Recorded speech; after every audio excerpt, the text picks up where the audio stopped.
Welcome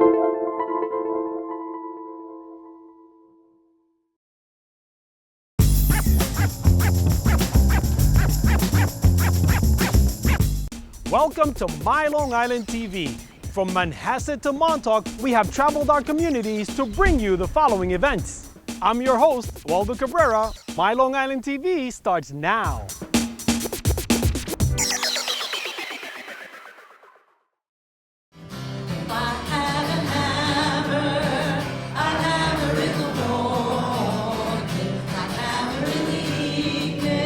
Pete is considered one of the grandfathers of American folk music, and anybody who is in folk music or roots music or even rock, because he was inducted in the Rock and Roll Hall of Fame, anybody who's in music really owes a debt of some sort to Pete Seeger.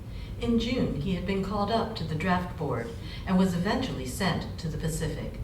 He was trained as an airplane mechanic, but was reassigned to entertain the troops. This actually is the world premiere of this show, of Appleseeds. It's a multimedia presentation, so it's projected still images, projected video, interspersed with live singing. And of course with Pete always loved to get the audience singing, so that's what we hope to do. And then I'm going to be telling some personal stories and showing some private photos from my own collection of when we encountered Pete. I wouldn't say that we were friends, but we knew each other professionally. We shared a stage together. We sang in concerts together. He contributed some stories to a book I wrote.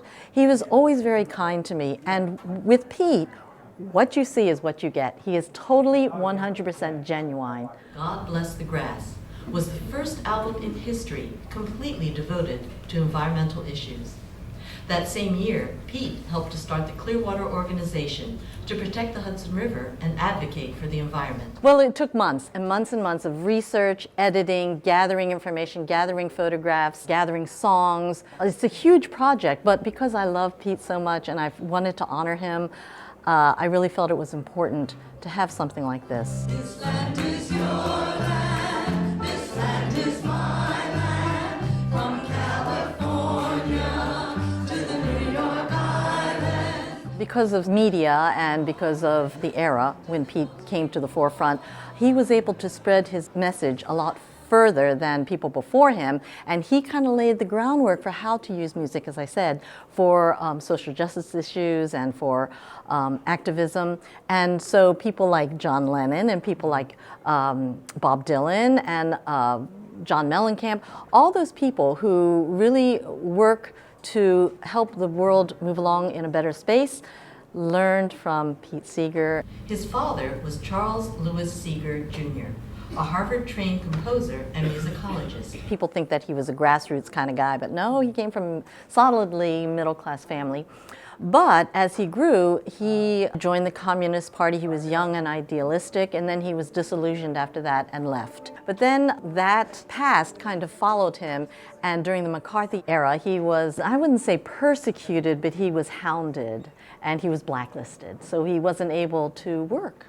In September 2008, Appleseed Recordings released Seeger's first studio album in 12 years. On the 29th of that month, the venerable singer-activist, once banned from commercial TV, made a rare national appearance on The Late Show with David Letterman.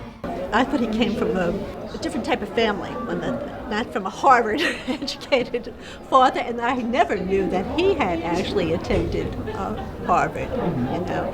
And I knew some of his activism, but I didn't know quite as much as I learned tonight.